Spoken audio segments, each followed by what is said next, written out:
Bienvenue sur Succès-vous. Aujourd'hui, je voulais partager avec vous la question des frustrations. Est-ce que vous êtes prêt à visiter vos croyances? Alors allons-y. Je parle d'abord des frustrations parce qu'en fait, c'est un sentiment qui est assez sournois, c'est-à-dire que on ne peut pas forcément parler d'une frustration, sachant que c'est souvent un sentiment qui demande tout un tas d'arborescence et une frustration est en train d'en créer plein d'autres. Donc du coup, ce qui est intéressant aujourd'hui de venir soulever comme point, c'est quelle est la base des frustrations.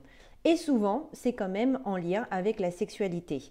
Même si vous allez pouvoir me dire que ça n'a rien à voir avec votre couple, vous êtes parfaitement heureux avec ce qui se passe dans votre couple, mais c'est tout un tas de choses extérieures. C'est le travail, c'est l'amitié, c'est la reconnaissance.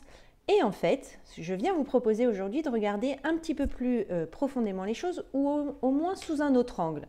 Et si effectivement la frustration, les frustrations étaient en fait liées à votre satisfaction intime.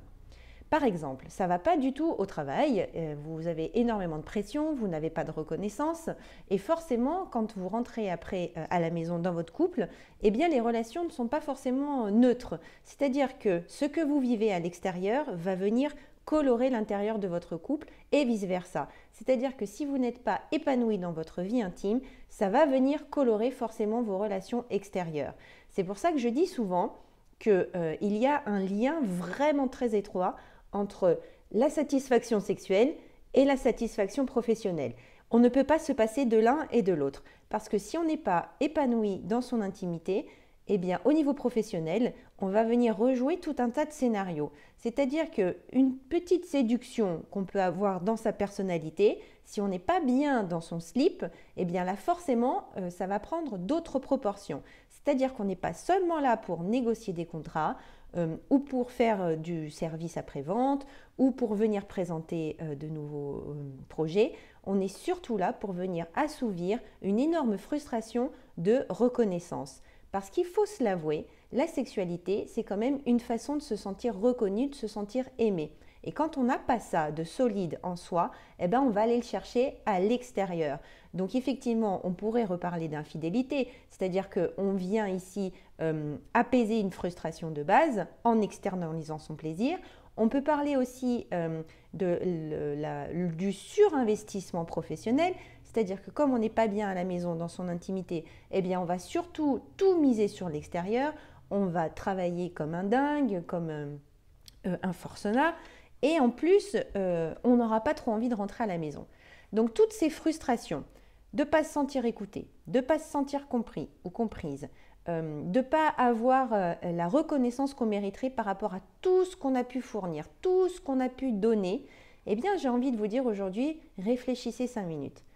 Asseyez-vous calmement, respirez 2 ou 3 fois profondément, peut-être vous pouvez laisser fermer vos yeux pour juste venir sentir en fait dans toutes ces frustrations, toutes ces plaintes, qu'est-ce qu'il y a derrière? Est-ce que je suis vraiment bien assis dans mon slip? Est-ce que je me sens épanouie déjà avec moi-même, avec mon propre désir, avec ma propre gratification? Et en fait, effectivement, oui, ça dépend aussi de l'autre, mais ça dépend surtout de vous d'abord. Et toutes ces frustrations que l'on peut avoir à l'extérieur, eh bien en fait, la bonne nouvelle, c'est que souvent, ça part de soi.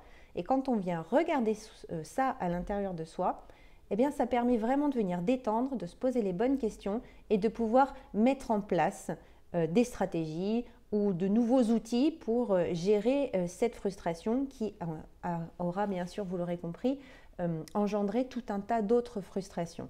Parce que je crois sincèrement qu'on a tous besoin de se sentir aimé, que ce soit par la reconnaissance de ce que l'on fait, la reconnaissance de ce qu'on est, mais il y a quand même un besoin d'exister à travers le regard des autres. Les anciens philosophes l'ont longtemps partagé, développé, et je crois que c'est vrai.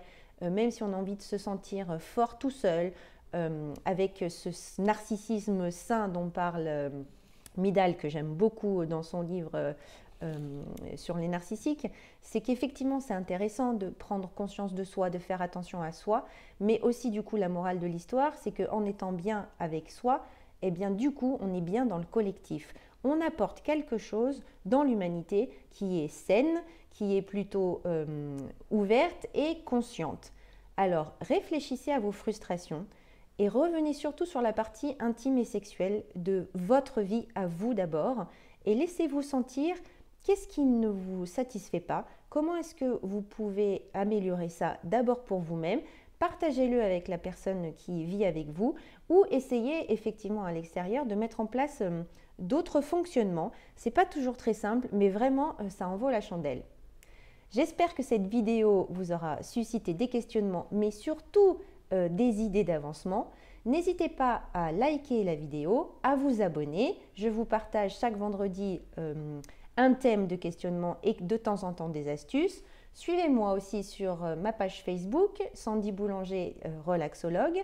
Et puis, n'hésitez pas à continuer à m'envoyer des mails, des messages privés sur Instagram ou LinkedIn. Je réponds avec plaisir à vos questions pour que vous puissiez continuer à avancer tout seul. À bientôt!